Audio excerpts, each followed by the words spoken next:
Okay, last vlog I promised I'd talk about something more positive this time, and that's that I'm seriously thinking of getting into teaching metal vocals, so growls and screams, and I mean not just making like dodgy tutorials and throwing them onto YouTube like I've done in the past. I mean like actually taking on students, working with them one-on-one and teaching people in that sense, like being an actual metal vocal teacher. It's something that I've thought about in the past, I just haven't taken the plunge yet. I'm now thinking I might actually do it, because like I'm often asked by other people like, how do you learn that, how do you make that sound, can you teach me, kind of thing. And usually what I'll do is I'll just send them my tutorials and maybe send them a few other things, other people's tutorials if there's a specific thing they might find useful. But I know not everyone learns so well from that, and trying to teach a friend couple weeks ago, I realized like it's not what I find easy is not necessarily what other people find easy, and sometimes they need like a different approach and a more personalized approach. So yeah, that's something that's got me thinking about it. And also, like recently, I've actually had, in the past 2 weeks, I've had 2 music teachers reach out to me asking me to teach their students, because their students have said, I want to learn how to do metal growls, and they don't know how to teach it, and they thought of me. They thought of me first. There are good teachers online, but they tend to be like in the US or the UK, and those, like, it can be a little bit tricky with time zones to work that out for an Australian student. That's one of the reasons I haven't done lessons with some of those guys. So yeah, like these teachers, music teachers, are thinking of me to teach their students, which, 2 so close together.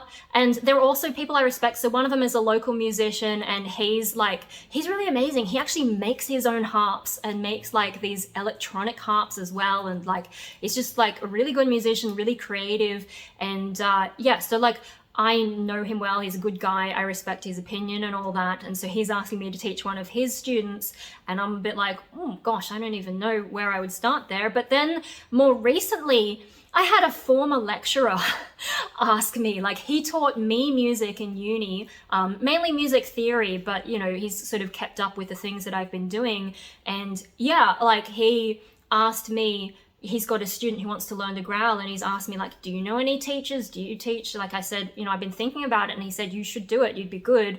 And yeah, he knows me through the university system. So like, I think he's at a different uni. I think he might be in a different state now these days. But yeah, it was just sort of like, wow, because I remember being in his classes, and he was like one of the more on the ball teachers, and he's thinking of me to teach metal vocals to one of his students. And so I'm just like, that's 2 people I respect within 2 weeks asking me, do I teach metal vocals? Can I teach their students? Getting recommendations from these people. I'm like, wow. I mean, I guess I do have a skill. Maybe it's something I should do.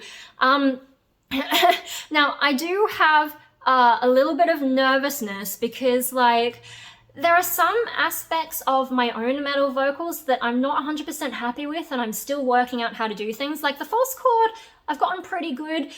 Just like with that, there's some mixing with cleans that I'm still sort of, like playing with. And then in terms of fry, I don't like my pure fry scream, although I've started to work on something else that might be combining fry with a bit of false chord. I'm not really sure exactly anatomically what's going on, but yeah, I know like if someone comes to me asking for metalcore, which is mostly fry, I'm a bit like, would I know how to teach? Like, I suppose I could get them started, but then I start like, going in this spiral of like, oh, what if I don't really know things well enough? Or what if I, like that whole self-doubt. I could definitely probably get someone started with false chord. But then the other thing is like at a certain point, like how will I know where, do I have, like, where's the limit of what I have to teach them? Like once they get to a certain point, will I be able to help them, kind of thing? And, but yeah, I guess, it did help trying to teach one of my friends the other day, because I realized even something that seems easy to me is not necessarily easy to someone else, and they may need tips for practice, and they may need help. Like they'll make a noise and I can be like, no, try doing this instead, like change this. People aren't necessarily good at listening to their own voice and knowing what to do next. So yeah, it's sort of working around the imposter syndrome, going, actually, I do know a lot, and I'm like, I have skilled up over the past years, like especially with false chord. When I made my last tutorial, the 1 minute tutorial and then the longer elaboration, my false chord like was decent, but there were things like, I mentioned like not being able to, like running out of breath too quickly.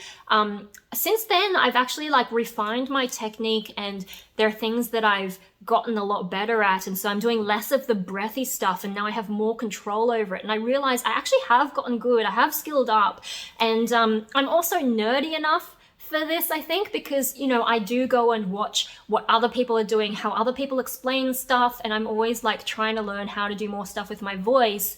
And there's not a lot of hobbies I have where I keep trying to improve. Like, this is one of those things where I do keep trying to improve, I do keep trying to understand, and different techniques and different ways to get the same technique. And so maybe that would make it easier for me to be able to teach someone, as someone who's constantly learning and constantly finding new ways. Like, maybe that actually helps. Like, whereas some of these metal guys, they just make the sound, but they don't actually know how it's happening. They don't really know what they're doing. Some of them lose their voices after a while, so the technique is actually not safe, whereas I've been doing it long enough to know that my technique is safe. Otherwise, my voice would have had issues. So yeah, I think like being a bit of a nerd does help with making me a potential teacher. So it's just trying to think about that to help me get around the imposter syndrome and sort of the anxiety of like, what if I'm not good enough to teach someone else how to do this? But yeah, also trying to teach my friends, like the feedback I was getting from her, and she feels like she could actually stand a chance at getting good at it. Like, I was like, oh, okay, maybe I'm doing all right, explaining people how these things work. And yeah, and then there's other things like, for some people who are new to vocals altogether, they probably would need breathing technique, and I can teach them that as well, and vocal hygiene. There's actually a lot of stuff that I know that I don't think about very much because it comes so naturally to me. Like earlier today, I was doing a bunch of singing and screaming, and I hadn't even warmed up, and it was actually really on point. It was going really well, and I'm just like, wow, how did this happen? Like, I haven't been practicing that much, but somehow I've still managed to improve, and I've been getting good at it, and I think maybe I've been working on stuff subconsciously, and yeah, just to see the progress. Like, I'm still making progress, which is good. I haven't hit a ceiling. Like, there were a few years where I did hit a ceiling, but I've moved past that, and I feel like my vocals are just getting better and better, and so that's nice and positive. Yeah, so I'm thinking like, maybe that is something I can really do, but there are some practical challenges as well. So first of all, if I do in person, at the moment, my home situation is a little bit crowded because my cousin is staying from Japan, and so she's actually in my studio space. I brought my art studio stuff home from Balgowlah, and I was supposed to be using this space. It used to be my brother's old room before he moved out. I was going to use that for my art, and then I put my music stuff in there as well. I was going to use it for music, and then she's ended up staying in there, and I can't really go in so much. I've only been in like a couple times, and then it just got too awkward, so I haven't used the space at all. But it just occurred to me that if I tweaked the space a little bit, I could potentially use that as a teaching space. Now, I would have to check with my parents that they're okay with me having strangers come in and learn vocals, but actually, there's some potential there. There's a few things that need fixing up, but maybe that is something that I could do. I do live in an odd suburb though, like it's not a heavy metal suburb, but if people were willing to come to me, maybe that's a thing that I could do. Yeah, and if I had people in person, I can show them physically with a microphone, how do you hold a microphone properly? And, I might need to, I've sort of wondered if I was going to do that, should I get a little fold back or PA just for someone to practice on, or for myself to experiment on as well?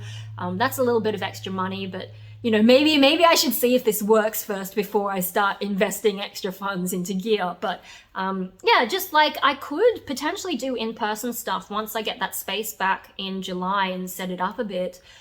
That's actually doable. It wasn't doable a year ago. I didn't have that as an option, but now, yeah, possibly. In terms of online stuff, I could teach online as well, but I have a little bit of anxiety there for different reasons because, there is the problem of the Australian internet sometimes being a little bit iffy, but also it's like, you know, if you're not there in the room with someone, then you need to have a decent visual, you know, to look at what they're physically doing. And then you also need a decent audio. And, you know, if we're making loud noises, you don't want the audio system to clip and distort, because then I won't be able to hear what they're actually doing and they won't be able to hear what I'm actually doing. So in terms of setting up an online thing, I think that would be a little bit tricky, but I don't know, I probably should think about it, because if I wanted to teach more students, that is something I would probably have to do just for geographical reasons, and because metal is a bit niche, like those screams and things, it's extreme vocals, it is a bit niche, so not everyone who might want a lesson from me would be able to like physically be in my studio space. But so that's something I've got to think about, and I'm sort of like, should I try teaching in person first, just so I get like more of the vibe of it and settle into it? Or should I just like straight away try and set up the online thing and just like teach people for cheap, or I don't know, until I get the hang of it? Or I'm not really sure like what's the best way to manage it, especially because I haven't taken lessons with anyone online myself. I don't really know how it's done. But yeah, so there's things to work out there. God, I did have an in-person lesson with a guy who said he could teach screaming. He was terrible. Oh my God, don't even get me started about that. So at least I know I would be better than at least one guy in Sydney who thinks he can teach screaming vocals, because he was, oh God, his whole thing was just to get angry, and he had like this vegan tattoo. It was either on his neck or on his arm, and he was like, I just thought about like, you know, animal cruelty and I got really mad and that's how I learned to scream. And I'm like, yeah, good for you, mate. That's not actually any kind of explanation at all. He was hopeless anyway. And he tried to play like a major scale for me, and it was actually a minor scale. And I'm just like, I had to teach him how to play a major scale. Are you kidding me? So at least, yeah, I would be better than one person in Sydney. Anyway, so yeah, whether I do in person, whether I do online, how do I work that out? What else do I need to know about teaching people? Like, I also don't know, like, can I just start teaching, or do I have to like set up a business? Or there's a lot of these things that I don't know how to do. So like, if anyone does know, maybe I should talk to like one of my old singing teachers. She's still around. She only teaches cleans, but you know, she's a cool person. We also went to uni together. Maybe I could ask her how she manages it, or yeah, if anyone else knows. But yeah, it's just like something that I'm seriously thinking of, because the universe at the moment seems to be telling me to go back that way. Like, you know, I've been so depressed and down, but yeah, just like all of a sudden more and more things are starting to push me towards music again. I'm not really sure why, and hopefully it's not just a fleeting thing, but maybe it's something that I need to take more seriously, because like, you know, I haven't been able to go back to my bonsai job, but you know, the more time I take off and think about it, the more I realize like it is physically quite difficult for me, I guess, being a small female, and some of the things that we do, and also having bad eyesight, trying to do a lot of up close detail work. I think that's been giving me the headaches. And then yeah, repotting, the more physical stuff that we do, repotting is quite, you know, depending on how bad the root systems are, it can be quite physically challenging for me as someone who's tiny and has no muscles. Yeah, I just sort of like, taking all this, being forced to take so much time off does make me think like, maybe this isn't the job for me. So what kind of jobs could I try to do? I'm not going to make money on YouTube, really. Like, I'm not mainstream enough. I'm not focused on a niche. I'm just doing whatever I want to do, and I don't have a real motivation to change that. I like the freedom of just being able to do whatever I want to do. But yeah, with like people asking me to teach vocals more, I'm like, maybe I could do that for some pocket money. And also, you know, when people ask me, I am inclined to just be like, hey, here's a bunch of stuff you could try.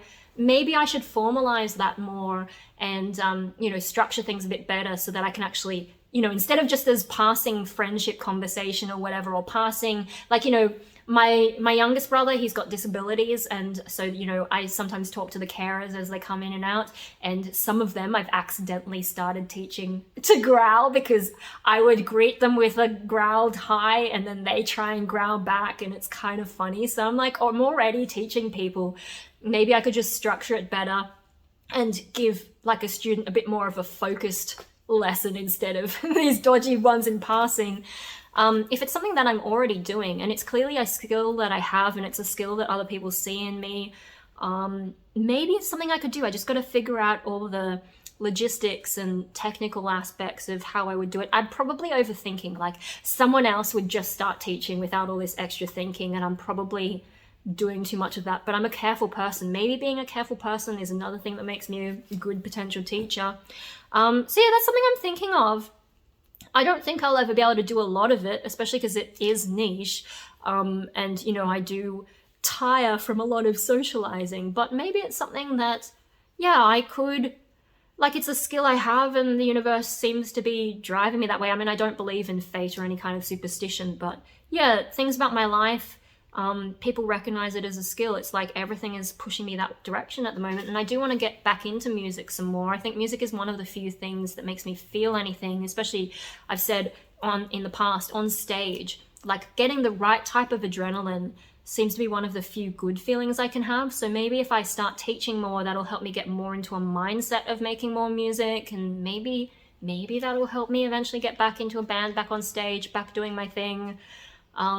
Yeah, like, I'll have to be careful about managing my energy levels, but it does seem like it's an idea that has potential. It's something I should look into and consider. And yeah, I guess the only other thing to ask you guys is, like, should I make more tutorials? Like, I guess I should polish up the ones that I made previously because they were pretty dodgy once I get some space back, because I do want to make more covers. I was halfway through setting up my studio space, and then, yeah, my cousin came over for her working holiday, and I just haven't been able, like, you know, she filled up every empty shelf, so I haven't been able to finish setting up the studio space, or I was going to change a few things in my room as well to make it better for filming those covers, and I just, yeah, haven't been able to get back into it. So that's something I definitely want to do, but should I also do more tutorials? And beyond, like, the basic tutorials that I've done, I'm sort of like, you know, what's stopping me from doing more of that is, I feel like I've already said the main things that I have to say. Like, are there specific things that I need to say more about that, you know, hasn't been said by other people? Like, how do I add something different? I know some of those channels, there's one channel in particular I watch, and he posts a lot of tutorials, but they're often kind of the same thing, just like ever so slightly different. And I'm a bit like, I don't want to be someone who makes the same video 50 times a year. I want to make sure that when I make a new video, I'm actually adding something new and something interesting. And so, do I need to break the videos down into smaller bits? So I'm just teaching one part of a technique at a time. Is that easier for people? Or do I just make, like, the one mega tutorial like I kind of already did and just update it? Yeah, I'm not sure. Because, like, when I asked on Facebook, you know, is this something I should do? I had a couple of people telling me to do YouTube tutorials, and I'm like, but the basics are kind of there. How much more do I have to say? But if people are asking for more and there's more demand for it, maybe I just need to think, like, I'll ask people exactly specifically, what do you want to learn about metal vocals that I haven't already said or that you haven't heard elsewhere? Like, what can I help you with? Because that could be kind of interesting for me. Like, the better I can explain it to someone else, the better it means I understand my own vocals. And so that could be interesting too. So yeah, I mean, you know, I'm hoping this isn't just a passing thing, but I am thinking maybe I should finally teach metal vocals. I've wondered a bit about whether I could do, like, group classes, but I think in my area, like, we do have a community college where you can apply to just teach whatever you want, but I don't know that in my area there'd be a whole lot of demand, unless there are, like, actors who want to go into scare acting and need a different way to make a sound. I could be a vocal coach instead of, like, a metal singing teacher. I could do both. I don't know, I think there's some potential there, just because, like, it is one of those few hobbies that I've been able to keep up and that I do have some kind of ongoing interest in. Maybe I should take the hint that my brain and the world's giving me and just go for it, you know? So yeah, I think that's something a bit more positive, and, you know, also just being recognized by, you know, other musicians and also, like, music teachers, like my actual lecturer from uni. Like, these people are looking at me going, she's basically the expert around here. Not just, like, you know, I make the sounds good, but I also know what I'm doing. And so maybe I could pass that on in some way. Yeah, I just feel like I'm being pushed back into the music. It's a bit like when I was at art school and I got tired of doing the visual art stuff and just felt myself pushed to do my first solo EP. That's how that happened, is I just got the shits with art and I was like, let's go back to music. This might be that happening again. So let me know what you think, and yeah, about the tutorials as well, and if you know anything about setting up for teaching, because I haven't actually done that type of one-on-one teaching before, that would be really helpful. And yeah, I guess watch this space. We'll see what happens. I don't think it's going to happen quickly because I don't have that space for maybe another month and a half, and then I've got to set it up. But yeah, potentially something that might be worth looking at, could eventually turn into a job for me. Yeah, otherwise just like something extra to add as a hobby. Just keep myself busy and out of my own head sometimes. Yeah, we'll see what happens. I'll liberate myself.